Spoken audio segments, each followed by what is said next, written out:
Olá, tudo bem? Hoje nós estamos aqui mais uma vez no Tribunal de Justiça do Estado de Goiás. Hoje é dia 18 de fevereiro de 2022 e nós vamos entrevistar então o desembargador Eudélcio Machado Fagundes, que é desembargador desta casa.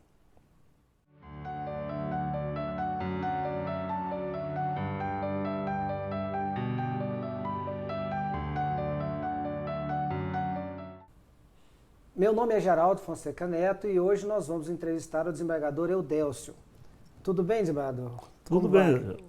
Tudo tranquilo. Então, para começar o nosso bate-papo, eu queria saber, assim, o senhor é natural de onde? Onde o senhor nasceu? Como é que foi a sua infância? Famílias, irmãos? Bom, minha naturalidade é interessante, porque eu nasci na zona rural do município de Pilar de Goiás, e que depois passou a ser Hidrolina, onde eu fui mais criado nessa região, mas eu sou um pilarense hidrolinense, com muito orgulho. E quantos irmãos eram a família? Como é que era? Nós éramos 8 irmãos, dos 8 eu sou o mais novo. Mais novo. E o pai do senhor e a mãe do senhor faziam o quê? Lavrador. Meu pai lavrador, minha mãe cuidava da casa, mais as atividades inerentes ao serviço da zona rural. O senhor teve uma infância normal, como toda criança? Como é que foi os estudos? Como é que começaram a escola? Para mim, minha infância foi mais do que normal. Eu trabalho desde os 7 anos de idade. Isso para mim nunca me afetou a minha infância. Eu trabalho dos 7 anos de idade, tinha meu tempinho para brincar, desde que eu estudasse direitinho, cuidasse das minhas obrigações escolares, né? Porque eu não tinha assim, um horário certo durante o dia. Eu estudava com minha mãe, comecei a ser alfabetizado com 7 anos de idade, e nesse tempo eu já fazia serviços também, trabalhava, de levar comida na roça, tratar de animais, uma série de coisas. E dentro desse intervalo, o que me acontecia? Minha mãe me dava uma determinada tarefa, me ensinava o início, o resto eu tinha que fazer por minha conta. E estudava, fazia aquelas tarefas que ela me dava. Então, meu ensino, que antigamente chamava primário, eu fiz com minha mãe, dentro de casa. Fiz assim, intercalando com os trabalhos da roça lá, levar comida da roça, tratar de animais, uma série de coisas. E ela era professora? Minha mãe nunca foi professora assim, como é que eu diria, profissional. Minha mãe sempre foi professora de ensinar os meninos da região, porque não tinha escola rural, as escolas da cidade eram bastante distantes. Então, aqueles parentes que tinham os filhos para ensinar, minha mãe ensinou todos, e amigos também da região. A mãe ensinava, inclusive, era um ensino gratuito, não cobrava nada de ninguém. Eles iam até a casa do senhor? Eles iam até a nossa casa. Então, lá virou uma sala de aula? Era uma sala de aula. Era uma escola particular, gratuita, no meio da roça? Exatamente. Muito interessante. Com a diferença que, quando eu cheguei na minha idade escolar, esse tempo já tinha passado. Minha mãe já se dedicava apenas à minha pessoa, meus 2 irmãos mais velhos, e posteriormente foi morar com a gente, naquele tempo a gente chamava de irmã de criação, que a mãe dela tinha morrido, a filha do meu pai, também entrou no grupo de estudar, ser alfabetizado por minha mãe. Entendi. E aí os anos foram se passando, quando é que o senhor vai então fazer mesmo a escola, primeiro grau, segundo grau? Na verdade, lá em casa tinha uma norma. Você estudava até os 12 anos de idade. Quando completava 12 anos de idade, concluído ou não o equivalente ao primário, que a quarta série, hoje chama quarta série, né, do ensino fundamental, no meu tempo chamava primário. Aí, se você terminou ou não terminou, você se dedicava, sair da casa e ia se dedicar inteiramente ao serviço da lavoura. Entendi. Então, a partir daí, isso passava então só a trabalhar. Exatamente. E quando é que surgiu o interesse, ou não sei se foi do senhor, ou se é alguém da família, quando é então que o senhor vai... Porque aí tá, o senhor está trabalhando lá na lavoura, quando é que o senhor decide, não, eu não quero ser lavrador com meu pai o resto da vida, eu vou estudar, e aí? Isso aconteceu, primeiramente, aos 18 anos. Quando eu completei 18 anos, lá em Hidrolina, que ficava bem mais perto de Pilar, que aliás a gente morava no município de Hidrolina, foi fundado um colégio municipal, chamado ginásio municipal. Só ia até a 8ª série. Hoje a 8ª série, que a gente chama 4ª série ginasial. Sim. Aí você tinha que fazer exame de admissão. Sim. E para entrar no ginásio. Era como se fosse um vestibular naquele tempo. Era um livrão grosso que tinha que estudar, exatamente. Um livrão, sim. Você estudava por ele. Isso. Meu pai já me contou.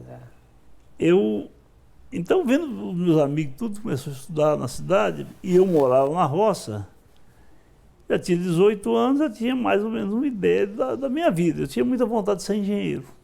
Engenheiro civil. Eu toda a vida tive muita facilidade com números, né? Ah, entendi. Gostava de matemática, então exatamente. Acho que minha vocação é ser engenheiro. Isso. E nesse tempo foi quando eu comecei a observar a vida e vi uma coisa. Meu pai tinha umas terras dele, era pequena. Era uma coisa pequena só mesmo, praticamente para a família mesmo, trabalhar. E já estava ficando velho, eu vi uma coisa, eu não tinha horizonte na região. O meu horizonte, se eu fosse ficar por lá, ia passar o resto da minha vida tirando leite, fazendo queijo e vendendo na cidade. Isso eu não queria. Entendi. Isso me incomodou. Quando veio o ginásio no ano de 1968, aí me incomodou e eu falei, eu acho que vou fazer ginásio, vou tentar fazer o exame de admissão. Paguei um professor lá, um mês de aula, só eu, um grupo lá. E fomos fazer o exame de admissão. Depois de feita a admissão, depois de aprovado, a diretora do colégio deu uma declaração que eu estava apto a fazer o exame de admissão. Mas, na verdade, eu já tinha sido aprovado o exame de admissão. Entendi. Que eu estava apto e essa declaração foi o equivalente aos meus boletins de escolares do primário, que eu não tinha, porque eu estava com minha mãe, não tinha férias, era de janeiro a janeiro, de segunda a sábado as aulas, então não tinha esse negócio, muita prova. Como se fosse um supletivo. É. O senhor meio que ganhou uns anos aí com a diferença que eu estudava todo dia, eu tinha que mostrar para minha mãe as tarefas que eu sabia, porque se não soubesse a tarefa até ali pelas 5 da tarde, geralmente a gente era chamado num canto da sala e levava umas tacas. Apanhava. Não, mas sabe que e apanhava. E para mim, esses apanhados de minha mãe não batia para machucar, né? Claro. Era só mesmo para corrigir. Para mim foi a melhor coisa que me aconteceu na minha vida. Mas é isso que desculpa interromper o senhor, mas é isso que eu ia falar. Eu acho que isso, assim, tá certo? Algumas pessoas não concordam, mas era a educação da época. E depois, ela nunca deixou o senhor largar os estudos. Isso é que é o mais importante. Não. Né? Aí quando foi em 1968, eu fiquei com vontade, mas eu tinha. Mas eu falei para meu pai, vai falar, mas é muito difícil, não tem condição de bancar na outra cidade, depois você faz aí, eu não tenho condição de sair. Mas como a gente trabalhava na roça, a gente tinha participação nas colheitas. Sim. E a gente guardava aquele dinheirinho. Uhum. Certo? Mas eu resolvi, fiz o ginásio, e enquanto eu fazia ginásio, tempo de férias, eu voltava para a roça e ia trabalhar na roça e preparar a minha roça de feijão, que geralmente eu plantava, para me manter no ginásio. Certo? Nesse intervalo, quando foi em 69, eu lembro que eu cheguei, entrei na primeira série ginasial. Que coisa mais bonita, um uniforme marrom, calça marrom com uma lista de lado, camisa branca, nossa. O senhor estava se achando. Nossa, para mim foi o máximo. O máximo. Aliás, e graças a Deus nunca fui reprovado. No primeiro ano eu já fiz prova final, assim, 3 matérias. O resto eu passei com média acima de 7. E na segunda série, já em 1970, eu fiz segunda série, 71 terceira, e em 72 eu terminei o ginásio. Mas aí eu já tinha como eu era muito tímido no início, eu ficava até em situações de quase nem conversar na sala de aula. Tudo para mim eu ficava até com vergonha de até responder presença. Mas depois com o tempo a gente vai deslanchando, mas vai sem vergonha, né? E eu tinha um amigo que era muito difícil o trato dele assim dentro da sala de aula, porque ele era moleque demais.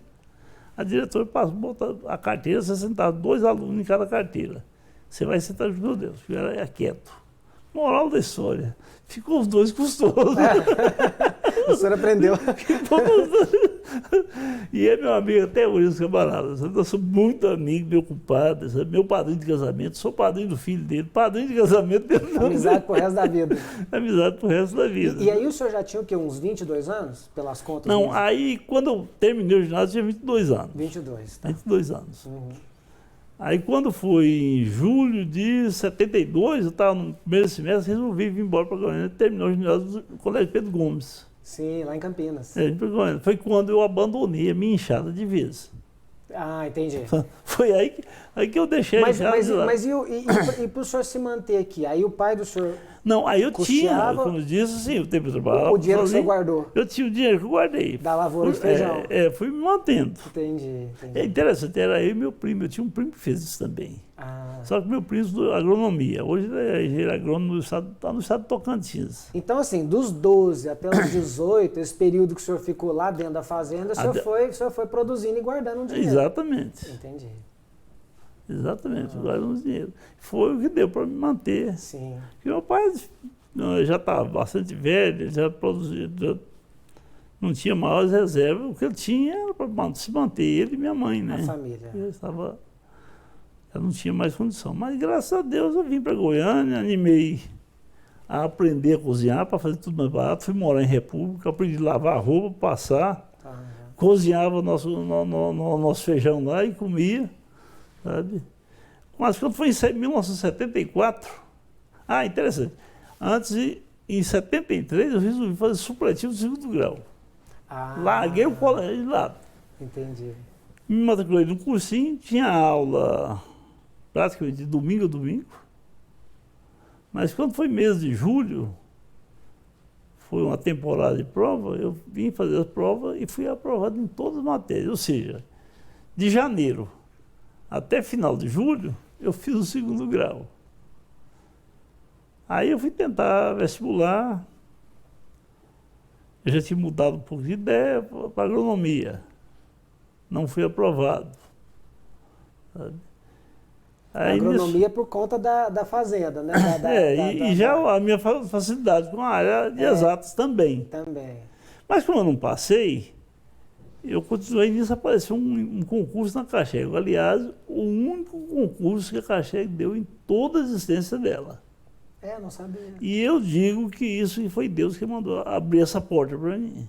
Porque eu não tinha ninguém que me encaixasse. Que até Como aí, que o senhor descobriu? Assim, na imprensa? Assim? Só na imprensa. E um amigo me avisou também. Eu me inscrevi no concurso e falei, vou tentar. E com toda a base que eu tinha de ginásio, principalmente de ginásio, caiu muita matéria do ginásio no concurso. A minha pior dificuldade foi a datilografia, que eu nunca fui muito bom da datilografia, eu sempre fui mais catilógrafo. Mas mesmo assim eu fiz a prova e fui aprovado em 14º lugar no concurso. Que legal. Aí eu comecei a trabalhar. Foi aí que, como eu já tinha um emprego, eu resolvi fazer vestibular para Direito na Universidade Católica. Tá, mas aí o senhor já tinha abandonado a ideia da engenharia? Já.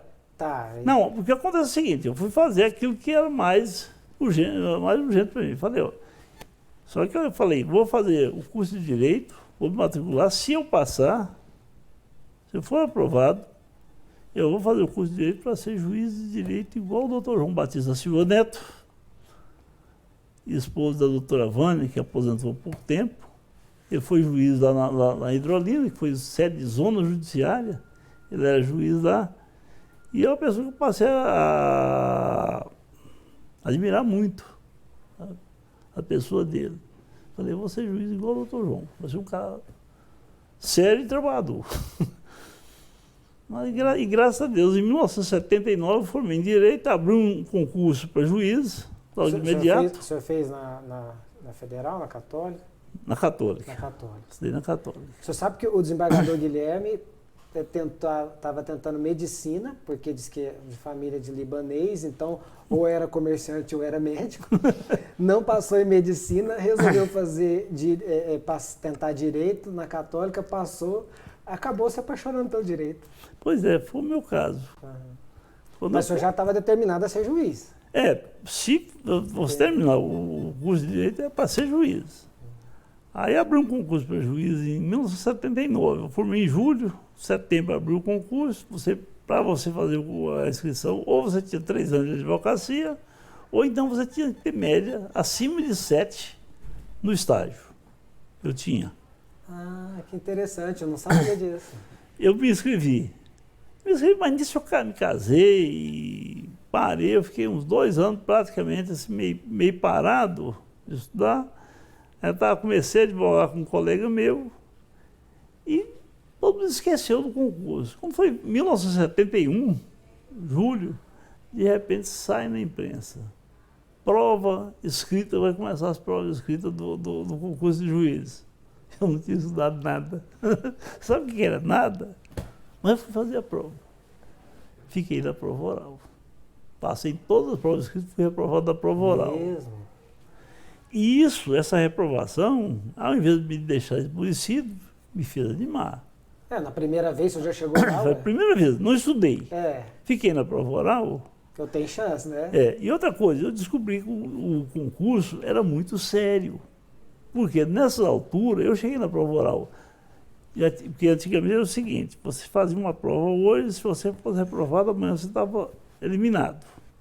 Entendi. E nesse intervalo, foi vários parentes de desembargador, filhos, foi reprovado primeiro que eu.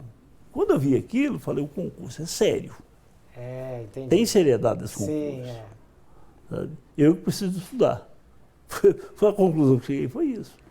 E nisso eu comecei a advogar, que eu continuei trabalhando na Caixa da madrugada, como eu tinha feito todo o curso de Direito, e a gente advogava à tarde. Hoje era eu, o Walter Cides, colega de faculdade, muito amigo, e o doutor João Rigo. O João Rigo hoje é o presidente do Tribunal de Justiça do Tocantins. E a gente foi estudar. O Walter Cides teve que parar logo, que eu tenho um problema de vista, começou a perder a visão, teve que encerrar as atividades no concurso. E ficou eu e o João Rigo estudando. Então eu estudava fim de semana, nas horas vagas no escritório, todo fim de semana, sábado, domingo, eu e o João Rigo íamos para o escritório estudar. E à noite, por exemplo, à noite no intervalo na Caixa, eu estava lá assim, sempre estava com um livro estudando. E o senhor ainda tinha que conciliar isso tudo com a família? O senhor falou que já estava casado. Tudo com a família. Já tinha filhos? Já tinha. Filhos. Já tinha filhos. E trabalhava de madrugada, depois eu mudei meu horário do serviço, das 6 às 2 da manhã. Então dormia um pouco à noite. Mas durante o curso da faculdade, durante o curso de Direito, foi feito o seguinte, eu comecei a bagunçar a minha grade escolar no início, até porque o dinheiro não dava para pagar todos os créditos que tinha no semestre. Aí eu baguncei a grade escolar. Depois, para consertar essa grade e formar com 5 anos, tinha dia que eu tinha matéria, quase todo dia tinha matéria, de manhã e à noite. Então me sobrava 10 matérias. Então me sobrava 2, 3 horas por dia, porque eu chegava da faculdade, tinha que fazer o almoço, almoçar, só aí que eu ia dormir. Levantava pelas 5 e preparar para a noite, voltar para a aula, aí pegar um ônibus e ir trabalhar, ir para a Caixa e trabalhar. Pois é, e o senhor saía da Caixa direto para a faculdade? Direto para a faculdade. Porque o senhor falou que trabalhava na madrugada. Direto para a faculdade. Só ia dormir só depois do almoço. Entendi, período da tarde. Inclusive eu tinha um professor, que a gente estava fazendo audiência com ele, já era juiz aqui na 7ª Vara Civil, e ele fazendo audiência, ele virou para os estagiários e falou assim, olha, ele foi meu aluno. Ele passava a noite trabalhando, ia para a aula, botava um óculos escuro e dormia atrás do óculos. Ninguém é de ferro, né? Não, mas era só brincadeira, viu? Não, mas eu fazia, mas eventualmente alguma vez isso pode ter acontecido, não sei, né? Se a aula fosse boa, não dormia não, mas claro, se fosse uma aula assim, maçante, talvez. Cochilo, né? Mas o fato foi esse, eu continuei trabalhando, eu fiz 4 concursos para juiz. Sim. Os 3 primeiros, primeiro eu fiquei na prova oral, os outros 2 eu fiquei na penúltima prova de escrita. Mas não perdi a confiança, não. Pois é, e essas 4 tentativas eram o quê? Era 1 por ano, de 2 anos? Não, 2 anos, 3 anos. Pois é, demorou. Teve concurso, terminou um ano, no ano seguinte estava abrindo inscrição de novo, sabe? Mas aí, isso aí demorou o quê? Uns 5 anos para você passar? 8. 8. 79, 87 eu passei. Pois é. Eu assumi em 88. Pois é, os alunos hoje querem formar e acha que 2 anos de estudo já vai passar num concurso para juiz. Às vezes não é assim, né? Não é assim. Bom, depende. Se você tiver o tempo todo para estudar, mas igual eu que não tinha. Ah, verdade. Eu me lembro muito que no Natal, Ano Novo, às vezes, o pessoal estava festando e o João Henrique sozinho estudando no escritório. Foi o preço que nós pagamos para isso. E eu acho que também é experiência também. Você faz a primeira prova, passa na primeira fase, faz a segunda fase, aí não passa na segunda. Quando é na outra vez, você já vai até a prova de sentença. Exatamente. Aí você vai ganhando um gabarito para poder... Exatamente. Você via, no meu caso, por exemplo, eu via aonde eu estava mais fraco. Eu preciso focar mais nessa e naquela matéria. Sim. Tem que focar mais. Não posso sem esquecer as outras, mas eu tinha que focar mais nela. Né? Graças a Deus, em 87, novembro, eu fiz a prova e tal. E te confesso que eu não estava com tanta esperança de passar, porque eu sabia que a coisa não é tão simples. Mas, de repente, saiu o resultado, eu fui olhar, eu tinha passado. Eu tinha passado em 32º lugar, nós passamos 35.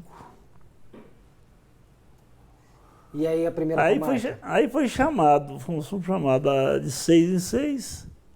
Eu tive a oportunidade e até a satisfação de conhecer uma pessoa nos dias tinha feito prova comigo, mas não conhecia. Nos dias de tomar posse, a satisfação dos Madorando Crispim. Sim, essa. Nós fomos posse juntos. GCI, Zé Proto. Ah, tudo mesmo concurso. Desembargador Jairo. Jairo. Ou seja, tomam posse juntos, somos 3 desembargadores aqui hoje. É, verdade. Tomam posse no mesmo dia. Aí a minha primeira comarca, Araguacema. Araguacema hoje no estado de Tocantins, divisa do Pará, a 1.200 e poucos quilômetros, em torno de 1.200 quilômetros daqui lá. Eu ia até Paraíso do Tocantins, no asfalto, depois pegava um estradão de chão, que era mais de 220 quilômetros de estrada de chão. Poeira brava. A comarca é uma cidade muito pequena. Hoje não, o Araguacema hoje está boa. Eu estive lá agora no final do ano passado, tinha mais de 30 anos que eu não ia lá, mas quando eu morava em Araguacema, tinha 2 médicos, mas não tinha um aparelho de raio-x. Eles não tinham nada, não tinham laboratório, eles não tinham nada. Era médico.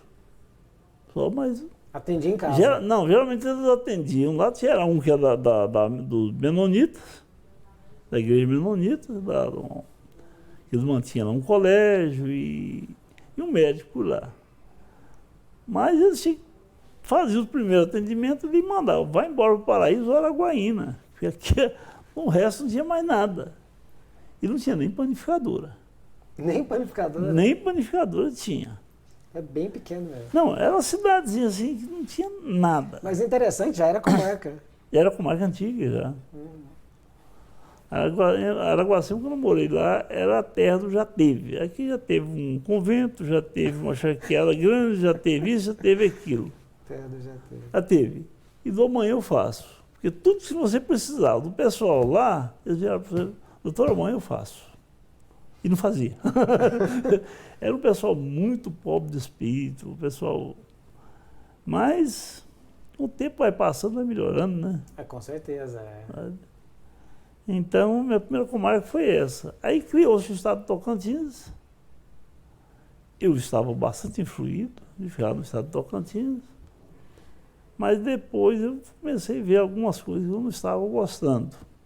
O governo, antes de tomar posse, o governador, eu notei que eles estavam interferindo em algumas coisas, sabe? E eu falei, fiquei meio na dúvida, mas depois um amigo meu falou assim, olha, você tem chance. Segundo o vice-governador, que é o coordenador lá, é para você ir direto, praticamente direto para a capital, para compor o TRE. Aquilo me deixou muito empolgado, sabe? Claro, é. Mas eu também, por outro lado, eu nunca tive a ilusão de que eu já fosse um camarada experiente para assumir um cargo desse ou de desembargador. Eu não tinha essa bagagem, eu sabia que não tinha. O senhor tinha quantos anos já de comarca? Quando isso Eu aconteceu? fiquei 8 meses em Araguacema. Muito pouco, Fiquei só 8 meses. Tava... Lá o desembargador José Liberato, também é do meu concurso, tomou posse 2 meses antes de eu tomar a posse. Foi desembargador imediato. Aí eu comecei a ver o que estava acontecendo. Eu falei, eu posso fazer uma carreira muito rápida aqui, mas o preço vai ser muito alto. Foi isso que me deixou meio pensativo e um belo dia eu tive um pequeno problema lá. Eu estava aqui em Goiânia, recebi um telefonema e um deputado lá falou que ia trocar a escrivã eleitoral lá. E essa escrivã me ligou, perguntei se tinha uma notificação do TRE, não. O TRE de lá não estava instalado ainda, era o TRE daqui que ainda comandava por lá, até que se instalasse o TRE. Isso foi a gota d'água para eu não ficar lá e pedir, fazer a opção para vir para Goiás. Eu o senhor podia ter optado e o senhor optou por exatamente. Aí, quando eu optei por Goiás, o desembargador Leandro Crispim, que tinha ido para Uruana, quando eu fui para Araguacema, já tinha sido promovido por antiguidade para Crixás, porque não teve nenhum candidato. Ele foi o único candidato que concorreu a Crixás. E Uruana é aqui perto, né? Aí eu fui para Uruana, fiquei 2 anos e meio, trabalhando Terra bastante. da Melancia? Terra da Melancia. De Uruana, o tribunal me mandou responder por Carmo Verde, que é lá do lado. Itapuranga, também é do lado. Lá pertinho, Itaguaru, eu respondi 2 meses. Sim. E Itapaci, que eu respondi 8 meses para Itapaci. Já ficava mais longe. Itapaci aí, já é para o outro lado. Agora, responder para Itapaci, para mim, ocorreu uma coisa interessante. Eu tive uma dificuldade. Mas o senhor é titular em Uruana e respondendo por essas outras? Era muito serviço. Não, era o seguinte, quando eu estava respondendo por um, eu respondia por outro, né? Quando eu fui responder por Itapaci, por exemplo, eu fiquei meio preocupado porque eu sou da região, sou de Pilar, Hidrolina, né? Que meio ali, tudo é comarca de Itapaci. Era? Ainda é. Era distrito de Itapaci? De Itapaci. Isso eu não sabia. Mas para mim, por outro lado, foi uma honra muito grande eu ser juiz da minha própria terra. Claro. O sonho se realizou, né? Que o senhor falou que queria ser juiz igual João Batista. Isso. Mas aí eu falei com o pessoal do tribunal, eu falei, olha, eu tenho muito parente por lá. Ele falou, não, faz o seguinte, naquilo que você tiver impedido, o tribunal vai fazer uma portaria, um decreto designando o doutor Jaime de Rialma para responder naquilo que você está impedido. O resto é você. E assim foi feito. Porque eu estava impedido com um parente, uma pessoa muito amiga, o doutor Jaime respondia. Fazia todo o serviço. Jaime Rosa Borges? Jaime Rosa Borges. Grande amigo. Também do meu concurso. Gente boa demais. Deu aula para mim. Primeiro colocado do meu concurso. É? Cara, gente muito boa, viu? muito sistemático, Sim, sim. mas um grande amigo que eu tenho. Uma vez um colega meu de faculdade, ele era nosso professor, eu fui fazer uma brincadeira com ele, ele não gostou não, sabe? Ele deu uma resposta, assim. É. Mas é um grande amigo que eu tenho. Não, ótima pessoa, é. Era excelente, eu tive o prazer de ter grandes amigos tipo o Dr. Jaime. Mas daí, fiquei em Uruana 2 anos e meio, tinha passado o estágio probatório e eu comecei a concorrer para outras comarcas. Aí abriu o Niquelândia por antiguidade, eu corri por concorrer, mas acabei sendo mais antigo. Embora tinha várias pessoas na minha frente, mas ninguém concorreu para Niquelândia. Ninguém concorreu para Niquelândia. Eu fui para Niquelândia. Lá eu descobri que era uma comarca com muito trabalho, eu era um juiz só, eu não parava o juiz da comarca. Eu fiquei 7 meses ao todo em Niquelândia. Trabalhando lá, fiz um trabalho, eu diria um bom trabalho, porque eu deixei a comarca bem atualizada, a comarca estava toda bagunçada, nesses 7 meses eu consegui deixar a comarca atualizada. Inclusive, nesse intervalo, eu concorri para Santa Helena. Foi quando o desembargador Jairo foi para Santa Helena. O Jairo ganhou de mim. Aí o desembargador Fenelon era o presidente. Ele brincou comigo depois. Sabe? É bom você ficar lá, que eu preciso de ser lá em Niquelândia, para você organizar a comarca para mim. E realmente, graças a Deus, deixei a comarca bem arrumada lá. E é uma comarca com muito trabalho, um povo muito bom, mas tinha um probleminha em Niquelândia. O povo lá não respeitava o juiz, não.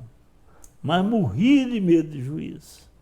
Mas como assim? Não respeitar e morria de medo? Mas tinha medo. Ou seja, respeitava porque tinha medo. Não era porque... Eu tinha passado alguns colegas lá que foram muito arbitrários na cidade. Ah, tá. Sabe?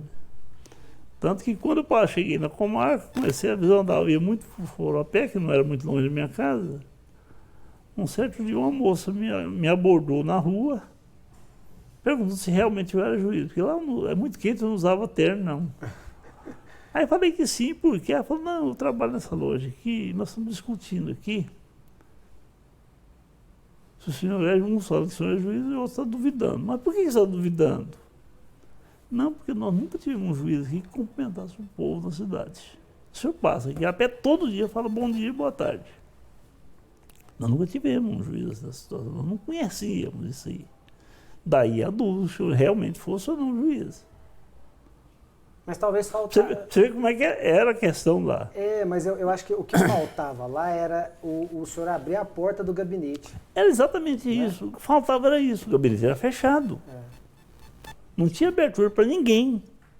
O gabinete sempre foi fechado. Você começou a ouvir a população e aí eles sentiram também mais à vontade. Além de ouvir, passei a me integrar. Embora eu fiquei pouco tempo lá, mas tinha 2 lojas maçônicas, às vezes eu ia muito na loja maçônica. E agora, quando eu tinha um certo tempo, eu saía, eu mesmo ia para o supermercado, fazer compra, arrumava uma coisa e outra. E morava sozinho na comarca, minha família estava aqui em Goiânia, minha esposa estudava na Católica, fazia ciências contábeis. Então, ela teve que ficar aqui em Goiânia nesse período. Aí, quando foi em abril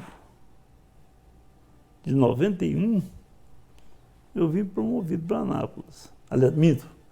Abril de 92. Em 91 eu fui para Niquelândia. Abril de 92 eu vim promovido por antiguidade para a 2ª Vara Criminal de Anápolis. Movimentava muito, né? O Movimentava. senhor ficava meses assim, já estava em outra comarca, né? Eu fiquei muito tempo, teve muitos juízes, por 15 dias lá em Niquelândia. O doutor Altamiro Rodrigues Vieira Júnior, que é procurador de justiça, Sim. ele era promotor comigo em Uruana, ele foi para Niquelândia, ficou 15 dias como promotor de Niquelândia. E já foi promovido para Rio Verde na ocasião. Então estava faltando gente, então, né? Porque... faltava. Na verdade, era um trampolim. Ninguém gostava muito que a Niquelândia tinha serviço demais. Eu gostei. Entendi. Eu te confesso que eu vim mais, porque a família estava para aqui, não podia ir. Mas eu gostei muito de Niquelândia. Para mim, foi uma das melhores comarcas que eu passei nela. Aprendi muita coisa em Niquelândia, porque tinha muito serviço, eu era sozinho. Eu trabalhava até 2 horas da madrugada, mas com muito gosto.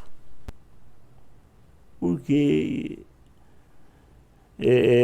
a comarca tinha o trabalho, mas o povo muito receptivo, o povo excelente. Eu acho também que o senhor se sentiu útil, né? Exatamente. Depois que eles Ali acabaram. estava precisando de um juiz igual Depois que eles acabaram o medo do juiz. Pois é. E passaram a confiar no juiz. Exatamente. Exato. Sabe? Aí foi muito bom, né? Porque... Graças a Deus. Inclusive, o servidor do foro lá sempre falava, sabe? Falou, pô, aqui só tem muito medo de juízes. Depois falou, já não tem mais medo de juízes, tem confiança no juiz. E graças a Deus, vim para Anápolis, segunda vara criminal, fiquei na segunda vara criminal 2 meses e pouco. Eu cheguei em Anápolis, a desembargadora Sandra Regina, e o desembargador Fábio. Chegamos os 3 no mesmo dia. Como eu era o mais antigo, eu fui sendo o mais antigo, mas os 2 vieram logo depois de 2 anos e pouco, vieram para Goiânia. E eu fiquei 8 anos em Anápolis. Lá eu fui diretor do foro, quando eu fui juiz federal, eu era fiscal da propaganda, exerci muita coisa lá. Fui professor na Faculdade de Direito da FAD por um semestre.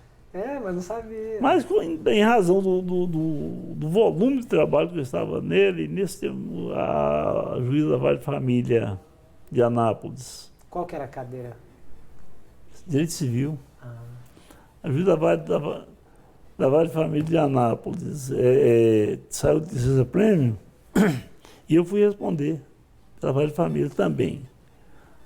Eu falei, olha, se eu com a terceira vara civil já está difícil dar aula, conciliar as duas coisas, porque eu achava para mim o seguinte, eu não podia deixar de trabalhar o melhor possível, fazer o mais melhor com o juiz, certo? E também para dar aula eu tinha que ter responsabilidade. Falei, eu estou formando profissionais. Eu ainda me lembro até hoje, o primeiro dia de aula que eu fui, o aluno perguntou se eu dava aula. As minhas provas eram de marcar X. Aí eu virei para ele e falei, vocês me respeitem. Vocês serão profissionais daqui uns dias. Brincando com eles, vocês me respeitem. Eu não dou aula de marcar X, vocês vão ter que escrever e muito. A coisa não vai ser tão moleza, não.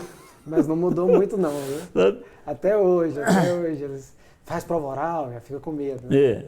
Aí eu falei para eles, posso até fazer prova oral, mas não fiz, na verdade. Aí quando chegou no meio do ano, eu fui designado para responder pela Vara de Família, por 3 meses, falei, não tem condição. Aí eu falei com o diretor da faculdade e pedi exoneração por causa disso. Mas foi uma experiência interessante.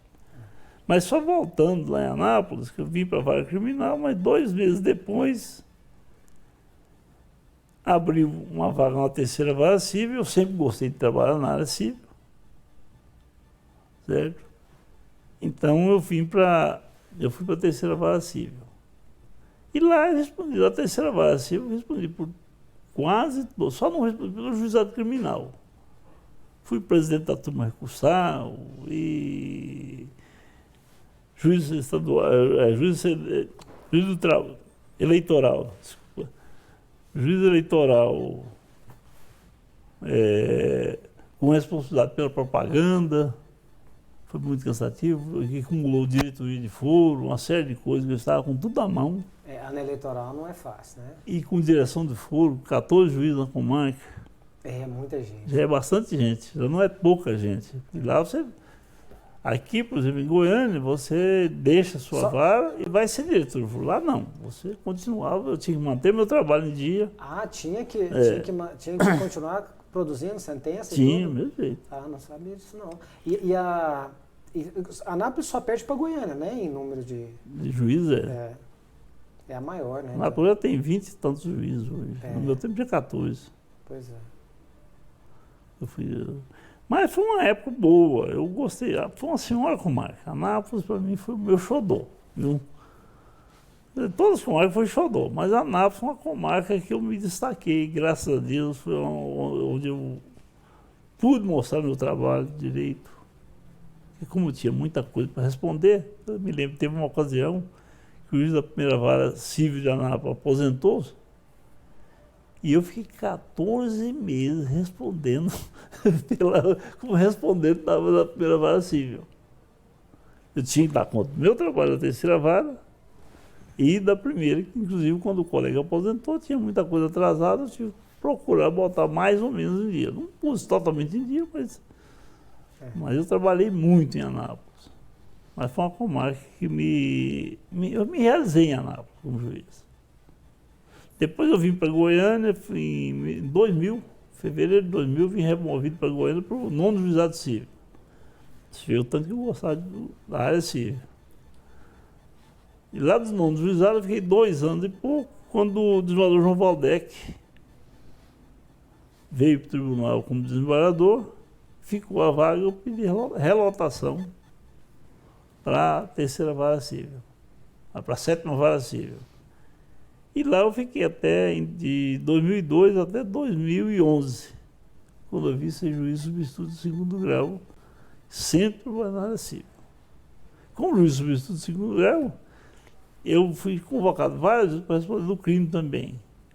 E isso me ajudou muito, porque hoje, como desembargador, acabei vindo para a primeira Câmara Criminal e, graças a Deus, nunca tive muita dificuldade também de trabalhar na área criminal.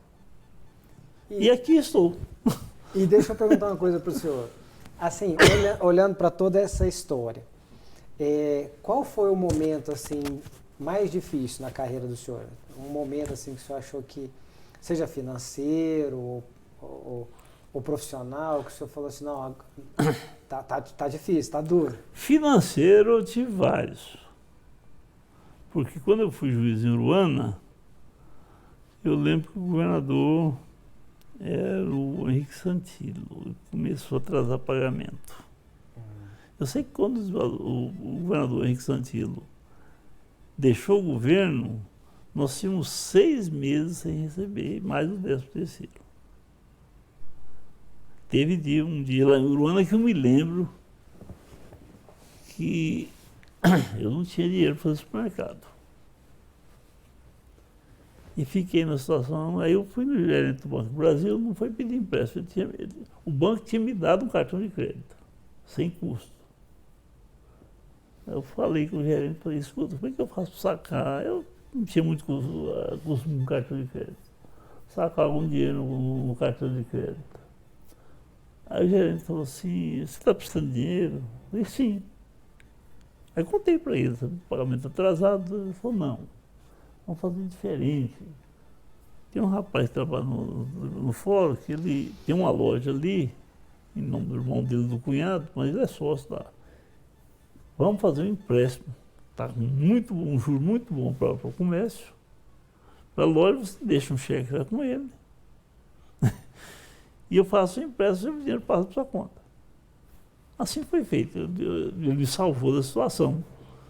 Eu estava sem dinheiro. Realmente eu não tinha dinheiro para ir comprar no supermercado.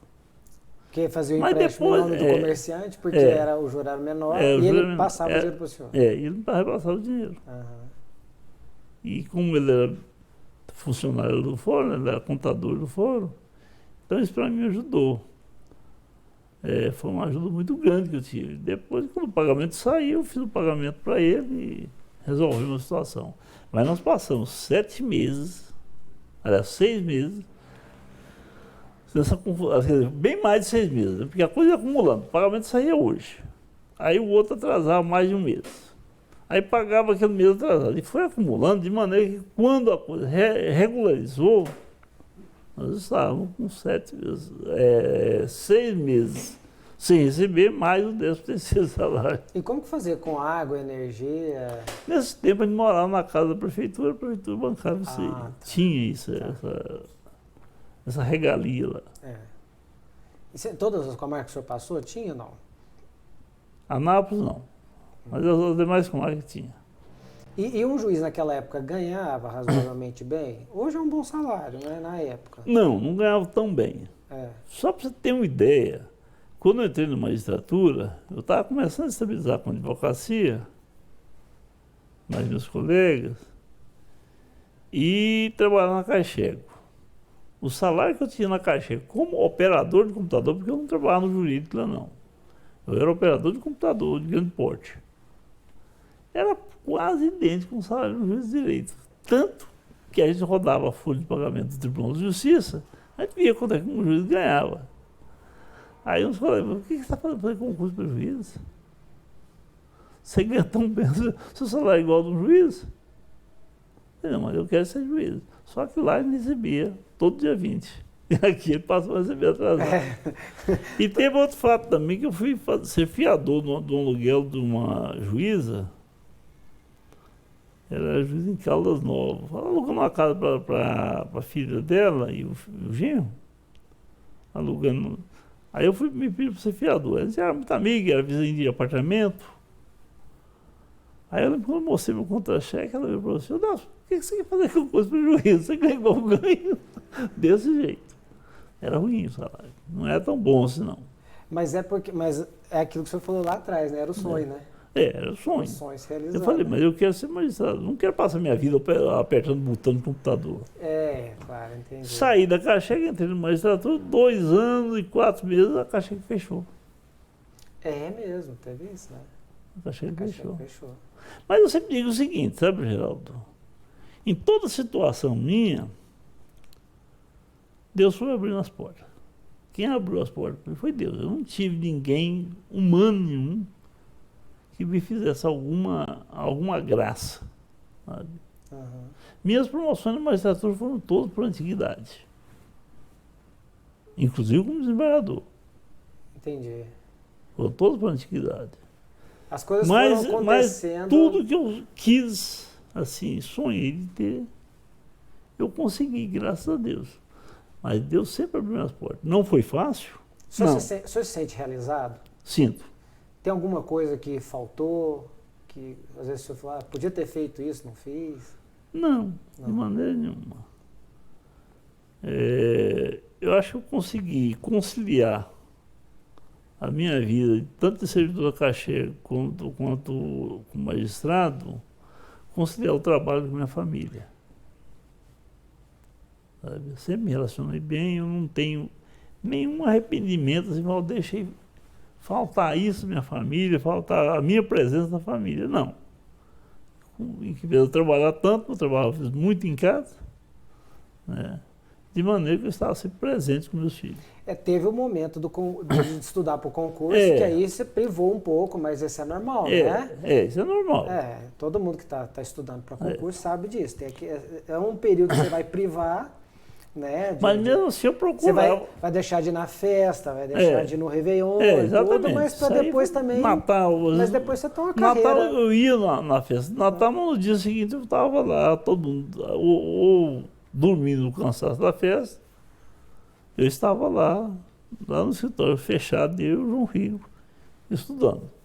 O João Rigo não conseguiu passar no estado de Goiás, mas ele foi, primeiro concurso do Tocantins, ele passou lá, e graças a Deus hoje também é desembargador, é o presidente do tribunal, tem feito um bom trabalho, um grande amigo que eu tenho, sabe?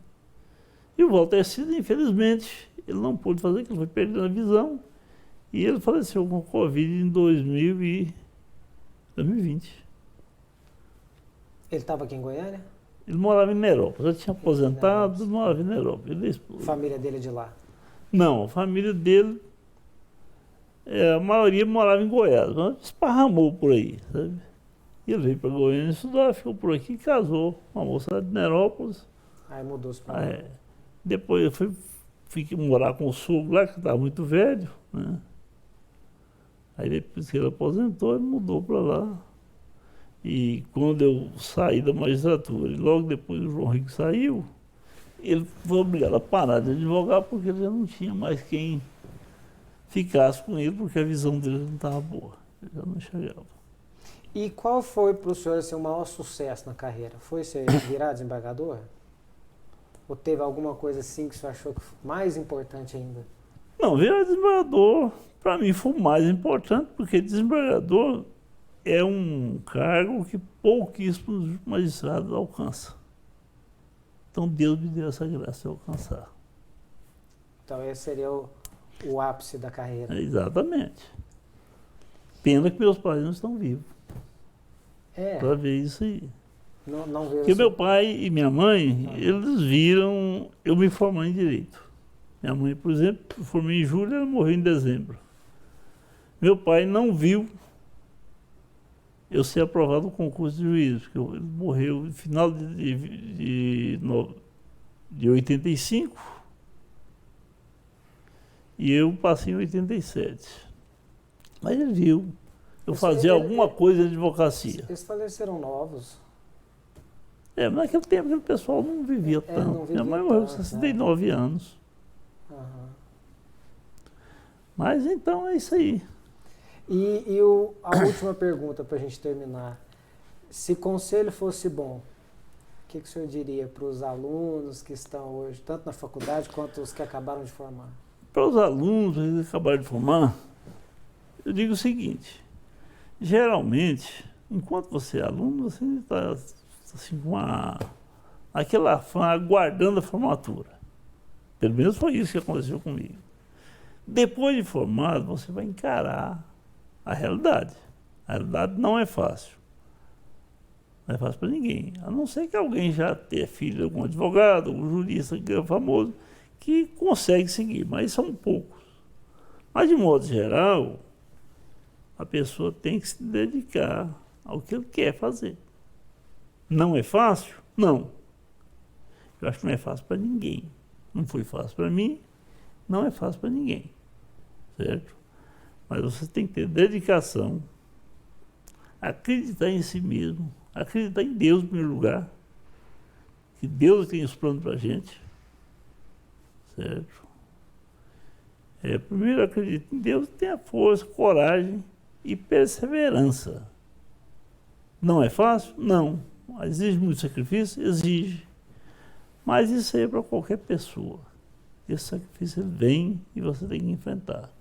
Mas depois que você supera, você alcança o que você quer, como no meu caso, que eu alcancei a magistratura, é muito gratificante. Sabe?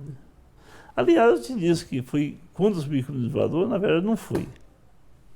O melhor momento que eu tive foi quando eu passei no concurso. Quando eu olhei naquela listazinha, pregado na porta da Secretaria de Comissão de Seleção e Treinamento, que eu vi o meu nome ali. Foi o melhor momento. Você nem acreditava. Nem acreditava. Roceiro? Peão de roça, meu filho. Cheguei aqui em 72, em 87, que eu sei, 15 anos depois, eu chegar a magistrado, eu passar no concurso para o juiz, coisa que meu pai não acreditava. Meu pai era o seguinte: meu pai não é aquele. Mas meu pai achava o seguinte: que filho dele, filho de você, não tinha ninguém por ele na política, ou ninguém, nenhuma pessoa importante, conseguir chegar na magistratura, para ele era impossível, praticamente. Mas não é impossível. Não, a gente vê que não é, claro. E assim... E o conselho que eu dou é simplesmente: acredita em você. A primeira coisa, tem que acreditar em Deus. Acreditando em Deus, você passa a ter confiança em si próprio. Porque se você não tiver confiança em você mesmo, aí fica difícil você alcançar seus projetos. Eu acho que isso é um dos maiores dificuldades entraves, eu sei que das pessoas. Sabe, não acreditar nela mesmo, que ela é capaz, que ela é possível. Né? Por exemplo, o senhor quebrou uma barreira gigantesca, né? O senhor rompeu esse pensamento do seu pai para falar que não, é possível sim, eu vou fazer. E com certeza lá em cima... Igual minha mãe acreditava mais. Mesmo? Minha mãe era dessas que acreditava assim se você tivesse perseverança e acreditasse em si mesmo, você conseguia. Mas talvez... Mas meu pai era mais cético. Mas talvez para ele a vida tenha sido mais difícil. Exatamente. E aí ele já estava muito calejado. Minha mãe perdeu os pais, ela tinha um ano. Aí ela pegou para ser criada com um casal de Goiás. O homem já estava começando a advogar e a mulher era odontóloga. A mulher era pessoal da família de gente do Pilar. E ela foi criada até os 13 anos com esse casal. Depois eles foram juiz de direito, eu fui juiz em Piracanjuba, em outros locais aí. Depois deixou a magistratura e foi ser intendente de Anápolis. Foi o último intendente de Anápolis. Não conheci. Ele morreu bem antes do meu nascimento. Agora, a viúva eu conhecia, mas não tinha muita aproximação, ele morava bastante longe. Mas eu cheguei a ir na casa dela algumas vezes em Anápolis. Sabe? Mas minha mãe, então minha mãe, o que aconteceu com ela? Ela teve uma criação um pouco diferente do meu pai. Por isso que ela dava aula, para não deixar a turma ser analfabeta. Os filhos dos amigos, dos parentes, dava aula sem cobrar nada e tudo. Dedicou boa parte da vida dela ensinando o pessoal. Eu acho que ela já vislumbrava isso, né? Eu vou ensinar os meus filhos para que eles não sejam como o pai. Talvez tenham uma carreira melhor. Não, na verdade, eu não, acho que não pensava muito isso, não. Ela não queria que a pessoa fosse ignorante e analfabeta. E lá em casa eu tinha muito hábito de ler. Todo mundo lá em casa tinha o hábito de leitura. Chegava da roça, eles pegavam uma lamparina, depois já tomavam banho, jantava, pegavam uma lamparina, sentavam e ia ler um livro ou alguma coisa assim. Parar um pouquinho por causa do barulho. Acho que esse é alarme de incêndio. Alarme de incêndio ou não, isso é mais teste. Alarme de incêndio da fora. É teste. Espera só um pouquinho para a gente encerrar então, que já terminamos. É só... Não, mas está excelente. Foi ótimo, observador. Nossa, muito legal. Tem alguma história interessante? Só falar o que a questão do meu pai, por exemplo, era mais incrédulo. Meu pai foi um camarada que perdeu o pai dele, ele muito pequeno, ele se tornou arrimo de família menino. Então ele trabalhava, realmente uma semana na roça, criança, bastante criança, para ganhar alguma coisa, para comer, para alimentação parca. Então ele estava muito judiado. Meu pai foi um camarada que sofreu muito. Uma vida muito difícil. Só para você ter uma ideia, meu pai contava que eu trabalhava com um camarada lá, até me parente nosso. Peraí só um pouquinho, essa parte é interessante. Vamos iniciar, só dar uma introduçãozinha. Mas o senhor estava me contando a respeito do pai do senhor. E aí as dificuldades que ele passou, por isso que o senhor achava que a educação dele era diferente da Foi diferenciada, sim. Era um sujeito muito trabalhador, pessoa honesta. Para ele, na cidade, era uma coisa que contava da vida da pessoa. Mas ele contava que quando criança, ele foi trabalhar na roça uma semana para ganhar o alimento da família. Ele estudava assim, ele passava outra semana, ele ficava, como diz, aprendendo atrás da escola. Ele fez o equivalente ao segundo ano primário, mas era um sujeito inteligente. Ele sabia muito cálculo, ele fazia cálculo de memória, você não imagina. Era uma calculadora a cabeça dele. Sabe? Ninguém passava ele para trás em cálculo, não, porque ele sabia. Sabe?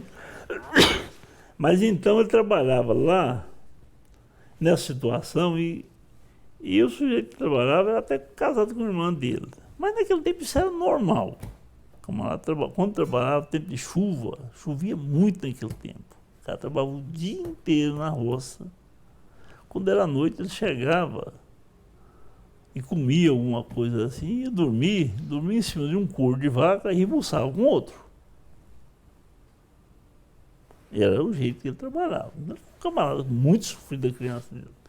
Então, para ele, realmente não era muito fácil acreditar que o filho dele conseguisse chegar ao magistrado. Quando ele casou, ele tinha um tio. Tio, assim, era um parente da mãe dele, do pai dele, sei lá, não me lembro, eu já perdi.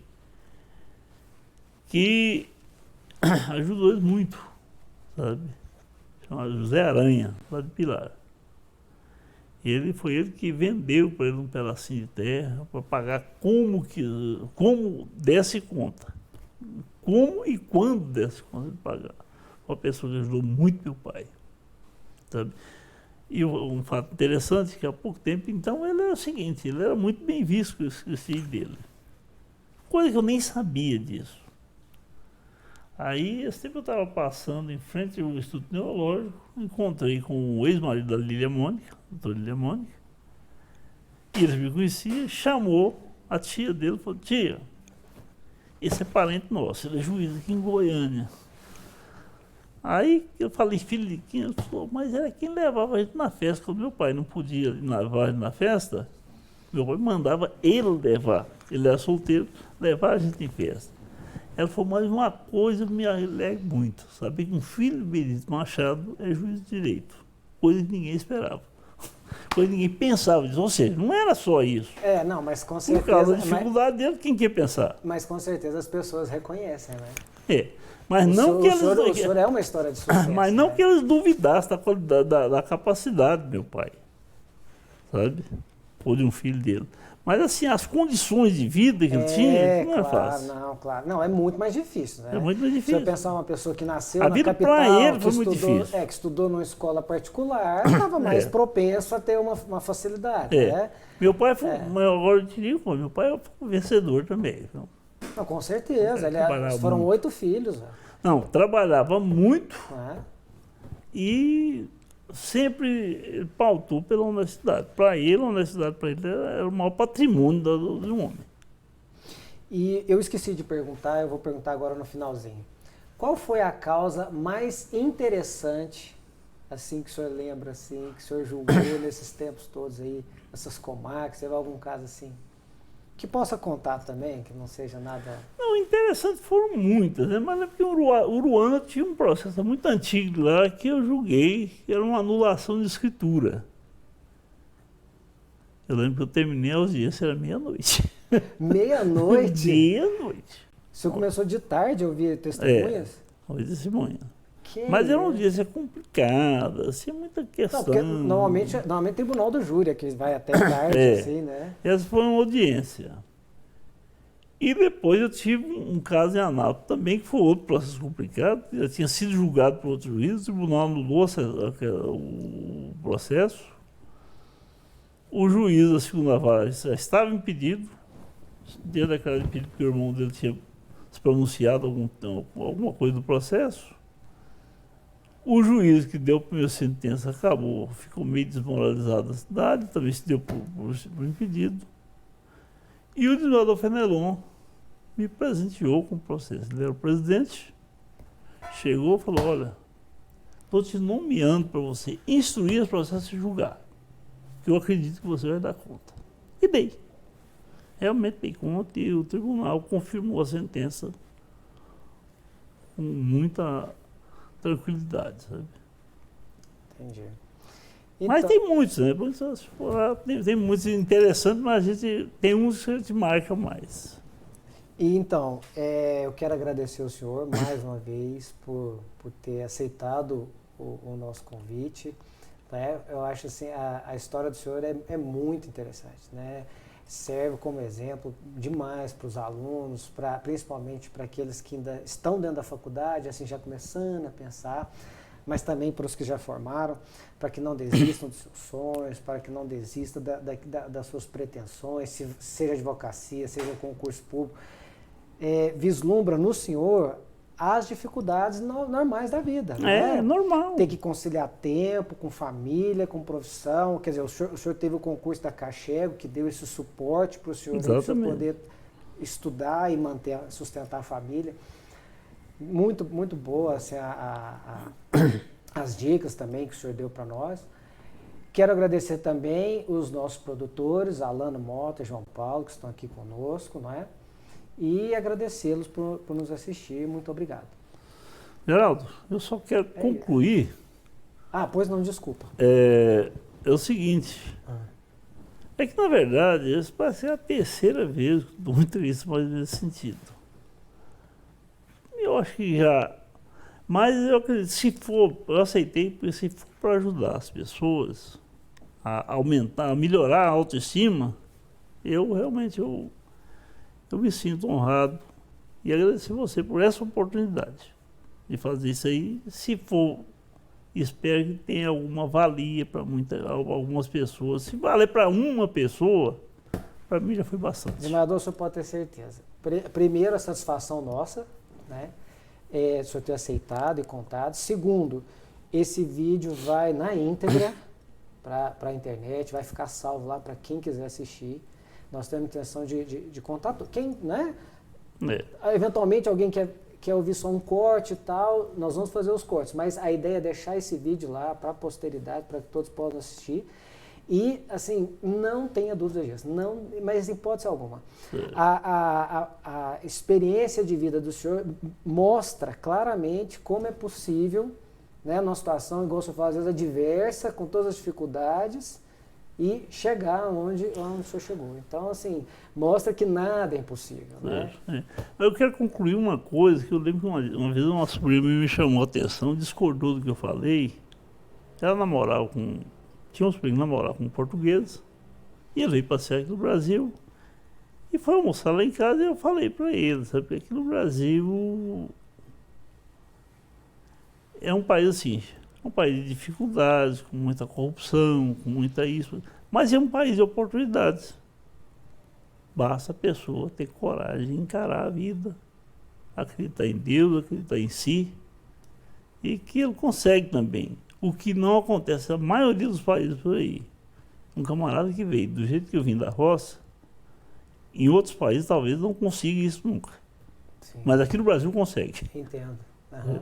É um país de oportunidade, por isso que eu falo, o Brasil é um país de oportunidade. Basta você querer e se tiver Deus, se você acreditar que Deus vai te ajudar, você vai embora. Sim, concordo plenamente.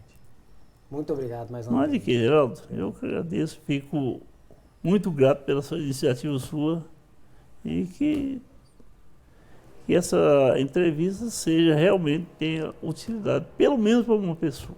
Vai ter. Já é o bastante. Com certeza vai ter. Tá bom. Obrigado.